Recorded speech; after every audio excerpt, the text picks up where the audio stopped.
You are not aware of your aliveness.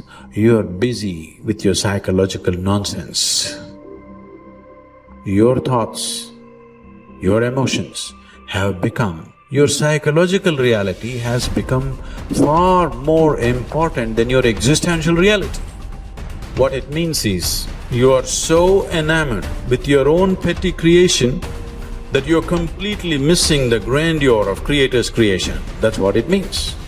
You do all kinds of things, but if you truly value creation, the best thing that you can do is to pay attention and to experience it, isn't it? Yes or no?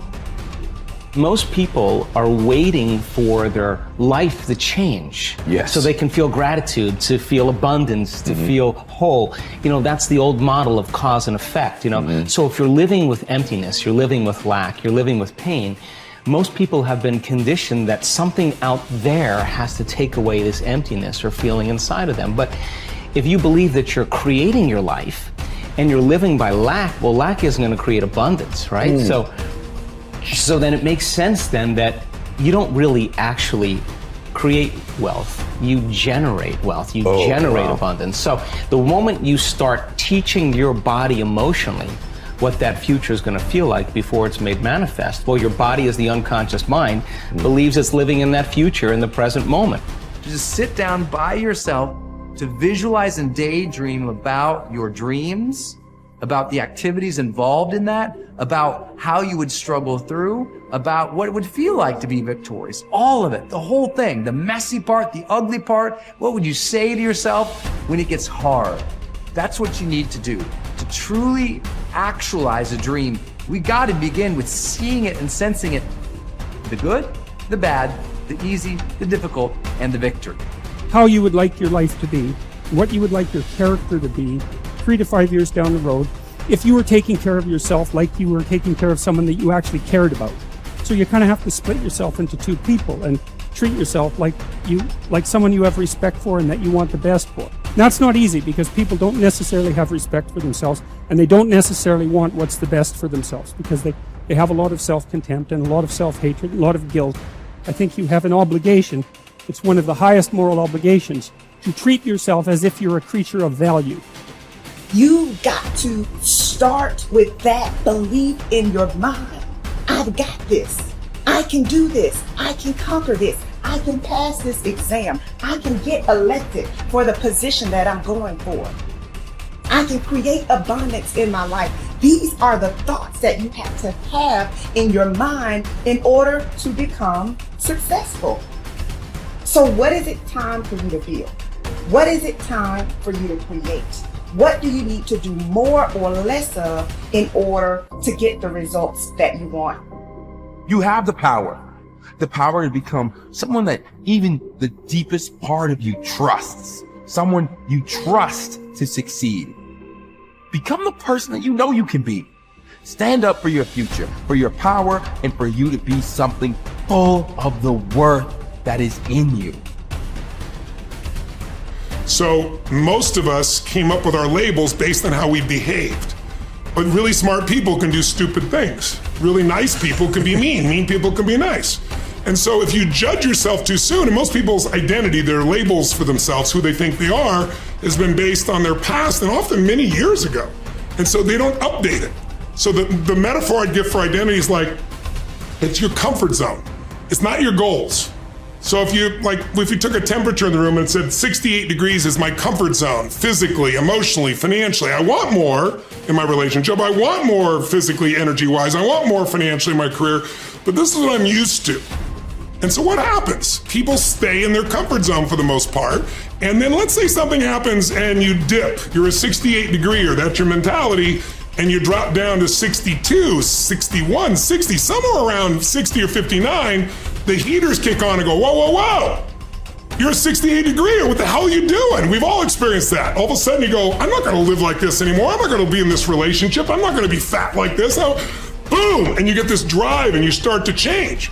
But what most people don't understand is it happens on the upper end too. Meaning, let's say you got momentum, you start crushing it, you start doing even better than you think. You go from 68 to 70, 88, you're at 98 degrees. Financially, emotionally, spiritually, whatever the metaphor is. And then what happens? You're going to say, hey, your brain goes, who the hell do you think you are? You're not a 98 degree here. Right? Get back to 68. And if nothing else, the heaters stop, you lose your drive, and that'll drift you back.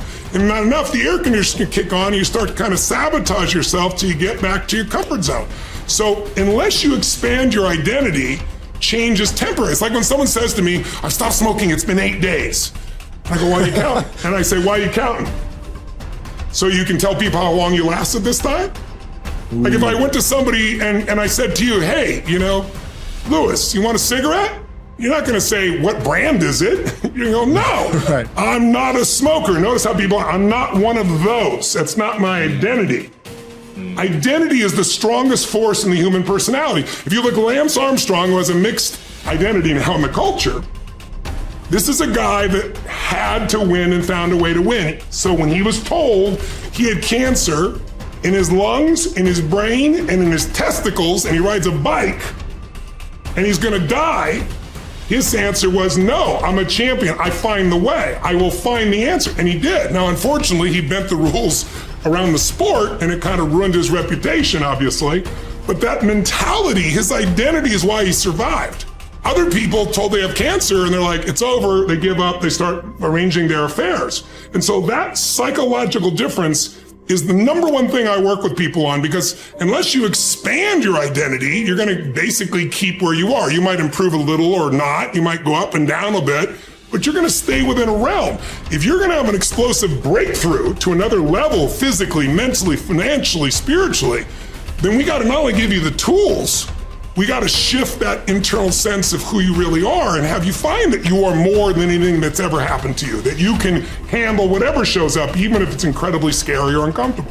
Personal responsibility is true and wildly optimistic.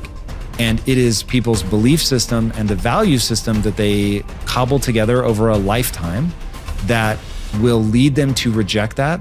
And all I can say is reject it at your own peril for the following reason. Personal responsibility is about remembering you can do something and change. And I can sum up personal responsibility in a single quote by Kobe Bryant. Boos don't block dunks. That's personal responsibility. You can get so good at something that no matter how much people hate you, the best athletes in the world were paid millions of dollars and trained to stop Kobe Bryant from scoring. And yet he scored 81 points in a single game. So you can get so good no matter how much people hate you, no matter how much they're training and trying to defeat you, they can't. And that is the most exciting thing in the world to me. That, wait, you're saying that I can get so good at something that at least the vast majority of humanity can't stop me? There will always, of course, unfortunately, I don't yet believe that I am Kobe Bryant in anything that I care about. So, but that I can get better than the vast majority of humanity at something by dedicating my time and energy to that thing. That is so cool. That is so liberating. It's changed my life. It's given me hope. It got me up off the floor. It in every possible way, it has changed my life. It is the thing that I rely on when I'm feeling my most anxious. I'm like, I can get better at this. A word. And then I remember, that's right. Like if I put time and energy into this, I can get better. So it's okay if I'm actually not good at this. You have only to keep in mind the experiences you wish to meet in order to control your own future. Shakespeare expresses the same thought in another way. Assume a virtue if you have it not. Look the part, dress the part, act the part. Be successful in your own thoughts first. In other words, fake it till you make it. Basically, when it comes to personality traits, there is no difference between possessing them and pretending to have them. Dr. Carl Simonton said that mind, body, and emotions are a unitary system. I affect one and you affect the others. This means that you can pretend to be confident or courageous, and the cocktail of chemicals inside your body for those attributes will be created, and you will indeed feel confidence or courageous. Pretending you have a character trait such as confidence is not the same as pretending you can scale mountains or play the tuba. Those particular skills must be learned. Characteristics such as courage, confidence, and enthusiasm are created in the mind by the pictures you create, though. Acting as if sets a positive expectation. We believe something to be true and then act in a way that brings that assumption about. This can be a positive or negative force. The effect of self-fulfilling prophecies has been demonstrated by objective scientific experiments. In one study at the start of the 1968 school year, Dr. R. Rosenthal gave a non-verbal intelligence test to 18 classrooms of elementary school students in a Californian public school district. 20% of the students selected randomly, not on test score, were then identified as intellectual bloomers, and their teachers were told they could expect to see remarkable intellectual gains in the coming year. The only difference between these students and the other 80 was the expectations created in the teachers' minds. When both groups were retested 8 months later, the bloomers had gained in IQ points over the other group. This is significant because it shows that altered expectations can result in unconscious changes in behavior that dramatically change the outcome. In another study during the 1970s, 152 cancer patients were assessed based on their expectation and attitude about their treatment, and then each was monitored for 18 months. The results clearly indicated those with a positive expectation about the treatment got the best result. It follows, therefore, that your chances of success in anything in life are greatly improved by positive expectations. Man is like the wireless operator. Man is subject to miscellaneous wrong through currents if his mind is not in tune with the infinite, or if he is not keyed up to higher vibrations than those of negation. If you want a quality, act as if you already had it.